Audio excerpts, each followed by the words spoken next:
आपल्या सगळ्यांचे मार्गदाते, भारताचे भाग्य विधाते, या देशाचे भविष्य निर्माते परमपूज्य डॉक्टर बाबासाहेब आंबेडकर, महात्माजी फुले, छत्रपती शाहू महाराज, रयतेचे राजे छत्रपती शिवाजी महाराज, अण्णाभाऊ साठे, समस्त महापुरुषांना अभिवादन करतो आणि बुलढाणा जिल्ह्याच्या वतीनं हा जो भव्य आणि दिव्य न भतो न भविष्यते असा आक्रोश मोर्चा या बुलढाणा जिल्ह्यामध्ये आयोजित केला। या प्रसंगी या मोर्चाचं नेतृत्व करण्यासाठी आपल्या बाबासाहेबांचं रक्त आनंदराजी आंबेडकर या ठिकाणी उपस्थित झाले आहेत। आनंदराजी आंबेडकरजी, त्याचबरोबर लॉंग मार्चचे प्रणेते। आता जरा सर तुमचं भाषण ऐकल्यावर आवाज कातर झाल्यानंतर मनात चर झालं। लॉंग मार्चचे प्रणेते परंतु अजूनही तरुणाईला लाजवणारा हा आपला बुलंद आवाज प्राध्यापक जोगेंद्र कवाडे साहेब, आताच भाषण करून गेलेले माजी समाज कल्याण मंत्री चंद्रकांत हंडोरे साहेब, त्याचबरोबर भानुदास विसावेजी, अमन आंबेडकरजी, दीपक केदारे साहेब, प्रदीप आंबोरेजी, सोपानराव देबाजे, भाई सुखदानेजी, दिलीपराव जाधव, भाई अशांत वानखेडेजी, बुमरे साहेब, या विचारपीठावरती समस्त मान्यवर मंडळी बसलेली आहे।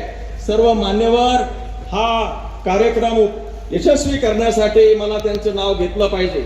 मी जर नाव घेतलं नाही तर त्यांच्यावर अन्याय होणार आहे आणि म्हणून हा जो कार्यक्रम, भव्य दिव्य कार्यक्रम ज्यांनी या ठिकाणी आयोजित केला, असे या बुलढाणा जिल्हा आयोजन समितीचे कुणाल पैठणकर, निलेश गायकवाड, अमोलजी, आशिष खरात, वैशाली ठाकरे मॅडम, आमचे मित्र डी.आर. माळी, विनोद इंगळे, प्रतीक जाधवजी, इंजिनियर विजय मोरे, त्याचबरोबर थोडासा सुसंवाद बिघडला होता, तो व्यवस्थित करण्याचं काम मी स्वतः या ठिकाणी येऊन केलं। त्याला ज्यांनी साथ दिली असे सुमित सरदार, प्रदीप आंबोरे, इंगळेजी, बाबासाहेब जाधव, सर्व ज्यांची नावं मी घेतली नाही असे सगळे उपस्थित जे काही आमचे बुलढाणा जिल्ह्याचे ही जी काही सरसेनानी, सर्व सेनापती मंडळी, तुमचं मी मनापासून अभिनंदन करतो। हा जो कार्यक्रम तुम्ही आपल्या सगळ्यांना दिला आणि हे जी ऐक्याची अभेद ताकद आपण उभी केली त्याबद्दल तुम्हाला मी अभिनंदन करतो तुमचं। त्याचबरोबर मेकर, लोणार, सिंदखेड राजा, देऊळगाव राजा या भागातून आलेले कार्यकर्ते खूप साऱ्या 200-300 गाड्या घेऊन या ठिकाणी आले। महिला यामध्ये खूप मोठ्या प्रमाणामध्ये सहभागी झाल्या। त्या सगळ्यांचं मी मनापासून आभार मानतो, अभिनंदन करतो की तुम्ही हा मोर्चा जो आहे यशस्वी करून दाखवलेला आहे। बंधूंनो, बाबासाहेब आंबेडकरांनी हा जो हजारो वर्ष ज्यांच्यावरती अन्याय झाला, अत्याचार झाला, आपल्या हजारो शेकडो पिढ्या बर्बाद झाल्या, अशा शेकडो पिढ्या ज्यांच्या बर्बाद झाल्या, अशा 59 जातींना एकत्र करून अनुसूचित जातीच्या माध्यमातून संविधानानं घटनात्मक संरक्षण दिलेलं आहे। बाबासाहेबांनी या सगळ्यांना संरक्षण दिलेलं आहे। हा होमोजेनियस क्लास आहे। या सगळे हे अस्पृश्य होते, शिव होते आणि यांचं जगणं नव्हतं, जगणं यांचा मृत्यू होता। अशा सगळ्या समुदायाला एकत्र करून घटनात्मक संरक्षण दिलं। बाबासाहेबांची अपेक्षा अशा होती की हा जो 59 जातीचा समुदाय एकत्र राहील, सामाजिक त्यांचं ऐक्य अबाधित ठेवेल आणि त्याच्या माध्यमातून न्याय, अधिकार आणि समतेच्या माध्यमातून आपली प्रगती करेल। बरोबर आहे? आपला समतेचा लढा, आपला या सामाजिक समतेचा लढा अद्याप संपलेला नाही। आपल्याला अजून राजकीय समता मिळालेली नाही, आर्थिक समता आपल्याला मिळालेली नाही, शैक्षणिक कोणत्याही प्रकारची समता आपल्याला मिळाली नाही। आपण अजूनही सर्वजण सामाजिक ऐक्य साधण्याचा प्रयत्न करत असताना, प्रगती करण्यासाठी धडपड करत असताना ही धडपड या मनोवादी सरकारला आवडलेली नाही। हे जे बाबासाहेबांनी घटनात्मक संरक्षण दिलेलं, सगळे ज्या समदुःखी असलेले जे काही 59 जातीचे प्रवर्ग आहेत त्या सगळ्यांचं सामाजिक ऐक्य, त्याला सुरुंग लावण्याचं काम, त्याला नख लावण्याचं काम फडणवीस सरकार करत आहे। आणि म्हणून या सरकारला आपल्याला रोखायचं आहे। विधानमंडळामध्ये मी आमदार आहे, विधानमंडळामध्ये आंबेडकर साहेबांना माहिती आहे, विधानमंडळामध्ये 29 अनुसूचित जातीचे आमदार आहेत। किती? 29। या 29 जातीमधून 27 आमदारांचं सह्यांचं निवेदन एकमत करण्याचं निवेदन मी स्वतः केलेलं आहे आणि या 27 आमदारांचं निवेदन घेऊन मुख्यमंत्री महोदयांना आम्ही भेटलो, अध्यक्ष महोदयांना आम्ही भेटलो. ज्या 30 तारखेला ज्या दिवशी मोर्चा आयोजित केला होता त्याच दिवशी आम्हाला त्या ठिकाणी चर्चा करण्यासाठी, आपला जो आक्रोश आहे तो विधानमंडळामध्ये मांडण्यासाठी, जनतेचा आवाज विधानमंडळामध्ये बुलंद करण्यासाठी मुख्यमंत्री महोदयांना, अध्यक्षांना आम्ही विनंती केली. परंतु यांच्या मनात काळं बेर आहे. यांच्या मनामध्ये हो हो म्हणाले, परंतु आम्हाला त्यांनी त्या दिवशी परमिशन दिली नाही. आम्ही अधिवेशन संपेपर्यंत त्यांच्याकडे मागणी करत राहिलो, परंतु आम्हाला त्यांनी परवानगी दिली नाही. यावरून यांची जी काही मन आहे ते मन स्वच्छ नाही. यांनी निर्णय घेतलेला आहे. काय निर्णय साहेब यांचा? मुख्यमंत्री महोदय म्हणतात, काय म्हणतात ते?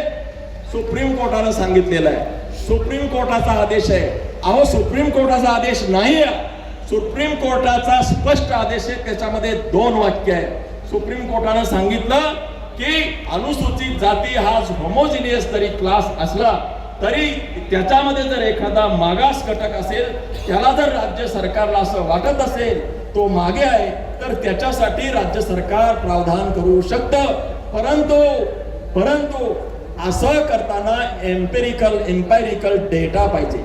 कसला डाटा पाहिजे? एम्पेरिकल डेटा पाहिजे. डेमॉन्स्ट्रेबल असलेला डेटा तुम्ही तयार केला पाहिजे. तुमचा क्वांटिफाईड डेटा तयार असला पाहिजे. क्वांटिफाईड डेटा म्हणजे काय?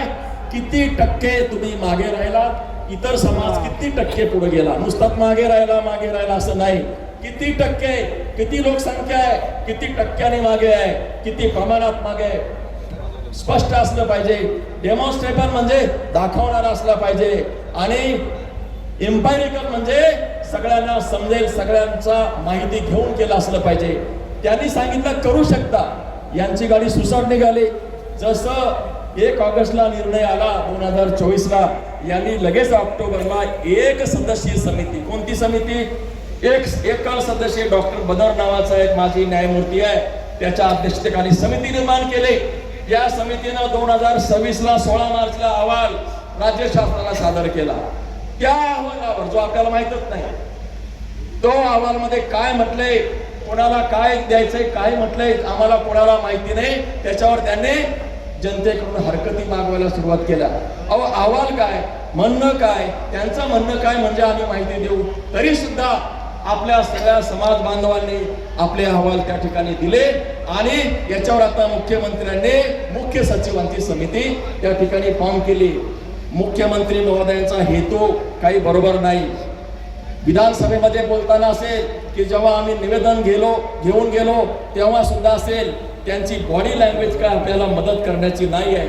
आणि म्हणून जेव्हा एखादा लोकशाही मधला एखादा मुख्यमंत्री, एखादा पंतप्रधान जेव्हा तानाशाही करतो तेव्हा त्याला लोकशाहीच्या माध्यमातून त्याला झटका देण्याची गरज आहे. आणि म्हणून आम्ही तेव्हाच ठरवलं की यांना उत्तर आता विधानसभेमध्ये आम्ही पाहू, पण रस्त्यावर सुद्धा आपल्याला देण्याची गरज आहे. आणि मला खात्री आहे की आपण सगळेजण आज या विषयावरती एकत्र आलेलो आहे. बंधून संपूर्ण महाराष्ट्रामध्ये रण पेटलेलं आहे. काय म्हणणं आहे आपलं, काय म्हणणं आहे त्यांचं, काय म्हणणं आहे? त्यांना आपलं सामाजिक ऐक्य फोडावून राजकीय लाभ घ्यायचा आहे. बरोबर आहे? त्यांना फक्त राजकीय लाभ उठवायचा आहे, कारण आपला समाज त्यांना काही मत देत नाही. जो मत देऊ शकतो त्याच्यामध्ये पिल्लो सोडून, त्यातल्या काही लोकांना आमिष देऊन, राजकारणाचे गाजर देऊन त्यांना भ्रमित करायचं आणि हा समाज फोडण्याचं काम त्यांना करायचं आहे. हे राजकीय लाभ त्यांना मिळवायचा आहे, पण सामाजिक ऐक्य त्याला नख लावायचं आहे. आणि म्हणून कोणत्याही परिस्थितीमध्ये आपल्याला हे सामाजिक ऐक्य बिघडू द्यायचं नाही. बंधून आता सांगितलं, मातंग समाज असेल, या ठिकाणी खाटीक समाज असेल, आणखी इतर अनेक समाज आहेत, 59 जाती आहेत ना. याच्यापैकी जे मागे राहिले त्यांना जर पुढे करायचं असेल, मुख्यमंत्री महोदय आमच्याकडे एक नाही 1000 असे ऑप्शन आहेत, 1000 पर्याय देतो, ते तुम्ही मान्य करा. बंधूंनो, न्याय आणि समतेची लढाई आपली संपलेली नाही. या ठिकाणी यांनी रिक्त जागा अद्याप शासनामध्ये त्या भरलेल्या नाहीत. आणि जे काही आरक्षणाच्या मुळावर उठलेलं जे कंत्राटी पद्धती आहे, अलीकडे कंत्राटी पद्धती आणली, कंत्राटी नोकऱ्या भरायच्या नाही, कंत्राटी पद्धती आणली. कंत्राटी म्हणजे कंपनी येते आणि ज्याला वाटेल ती पोरं शासनाच्या नोकरीवर लागतात. ही कंत्राटी पद्धती आहे. ही कंत्राटी पद्धत रद्द झाली पाहिजे. रिक्त जागा भरल्या पाहिजेत. जे काही अण्णाभाऊ साठे महामंडळ आहे त्यांना जे काही कर्ज त्यांना 50 कोटी 100 कोटी देतात, आपले सगळेच महामंडळ सगळे कर्जबाजारी झालेले आहेत. या सगळ्या महामंडळांचं कर्ज माफ करून 50 कोटी ऐवजी 5000 कोटी त्यांना द्या, आमचं काही म्हणणं नाही.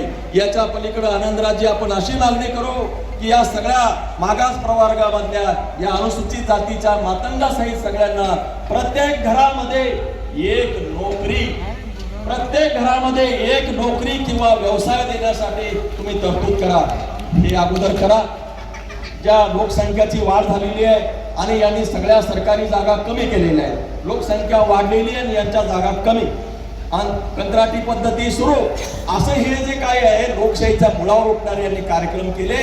हे काही करत नाहीत, काही करायचं नाही. आणि जे काही आपण धडपडतोय, हातात हात घालून जाणून जे काही आपण चालण्याचं काम करतो, आपलं ऐक्य, आपले हात एकमेकांमधून सोडण्याचं अतिशय अश्लील काम हे जे मुख्यमंत्री महोदय करतायत. परंतु मी आपल्या माध्यमातून मुख्यमंत्री महोदयांना इशारा देतो, मुख्यमंत्री महोदय, आतापर्यंत तुम्हाला जे काही चाललंय हालबेल सगळं ठीक होतं, परंतु तुम्ही आंबेडकरी जनतेच्या नादाला लागू नका.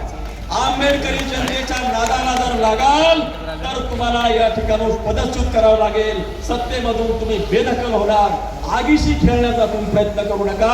आंबेडकरी जनता राजकारण करत नाही, पण जेव्हा समाजकारणावर एकत्र येते तेव्हा सरकार ते पायाखाली घेतात. सरकार पाडल्याशिवाय राहणार नाही. तुम्ही आगीशी खेळू नका. आणि म्हणून जर तुम्ही निर्णय घेतला असेल, निर्णय करत असाल, तर तुम्हाला त्यापासून परावृत्त व्हावं लागेल. तुम्हाला या पटेल. आणि आपण ही जी ताकद आहे, आपण आजच्या मोर्चामुळं मुख्यमंत्री कुठला निर्णय घेतील असं नाही, परंतु आपलं जे ऐक्याचं जे काही प्रदर्शन आहे, आपण जे काही आपली जी एकता आहे, सामाजिक ऐक्याचं प्रदर्शन आपण महाराष्ट्र शासनाला आणि विशेष म्हणजे मुख्यमंत्र्याला करून दिलं. यासाठी आपण सगळेजण सकाळपासून या ठिकाणी मोठ्या संख्येनं उपस्थित झाला. मी तुम्हा सगळ्यांचं अभिनंदन करतो. आणि कोणत्याही परिस्थितीमध्ये विधानमंडळामध्ये असेल का रस्त्यावर असेल, आपण मागे हटायचं नाही आणि या दाखवून द्यायचं की आम्ही ते होऊ देणार नाही, आमची एकता कुठल्याही प्रकारचं होऊ देणार नाही. आणि म्हणून सरफरोशी की तमन्ना अब हमारे दिल में है, सरफरोशी की तमन्ना अब हमारे दिल में है, देखना है बाजुए कातिल में कितना दम है. आपल्याला बघायचंय की तुम्ही जर करूनच दाखवा, तुम्ही जर कराल तर तुम्ही याच्यामध्ये भागल्याशिवाय राहणार नाही. आपण मला बोलण्याची संधी दिली त्याबद्दल मी आभार मानतो. शब्दांना पूर्ण विराम देतो. जय भीम, जय संविधान.